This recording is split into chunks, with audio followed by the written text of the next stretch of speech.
একটা মানুষের জন্য তোমরা কি না করেছো বিগত 5 বছর। একটা মানুষের জিকির যা করছো, এতটা জিকির যদি আল্লাহর করতে, তোমাদের জন্য আল্লাহর জান্নাত ওয়াজিব হয়ে যেত। যেখানে যা পাইছে সব বঙ্গবন্ধু। নির্বাচনের আগে উত্তরবঙ্গ থেকে এক বিদেশি যাচ্ছে ঢাকায়, কোনোদিন বাংলাদেশে আসে নাই।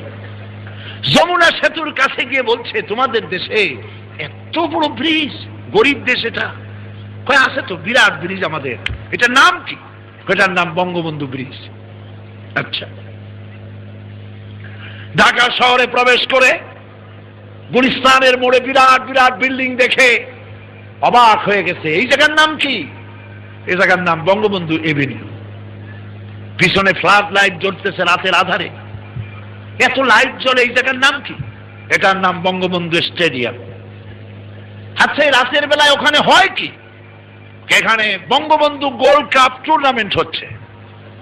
বিদেশি বলল, তাহলে তো দেখতেই হয়, চলো যাই। খেলা দেখতে গেছে, খেলায় হার জিত আছে। যারা হেরেছে পাইকারি দরে ইট মারা আরম্ভ করছে। বিদেশির কপাল খারাপ, এক ইট এসে পড়ছে মাথায়, জাগায় বেহুশ। 2 ঘন্টা পর হুশ আসার পর জিজ্ঞেস করলো, ভাই আমি কোথায়? কয় বঙ্গবন্ধু হাসপাতালে। এবার লোকটি বলছে যে, ভাই তোমাদের পায়ে ধরি, আল্লাহর রাস্তায়, এরপরে আমারে আর বঙ্গবন্ধু গোরস্থানে নিয়ে যেও না। আমার প্রিয় মুসলমানেরা, আয়নায় মুখ দেখুন, আয়নায় চেহারা দেখুন। 5 বছর একটা মানুষকে প্রতিষ্ঠার কাজ করেছেন, দেশ গড়ার কাজ করেন নাই। মুসলমানদেরকে নির্যাতন করেছেন, আলেমদেরকে নির্যাতন করেছেন, মাদ্রাসার ছাত্রদেরকে নির্যাতন করেছেন।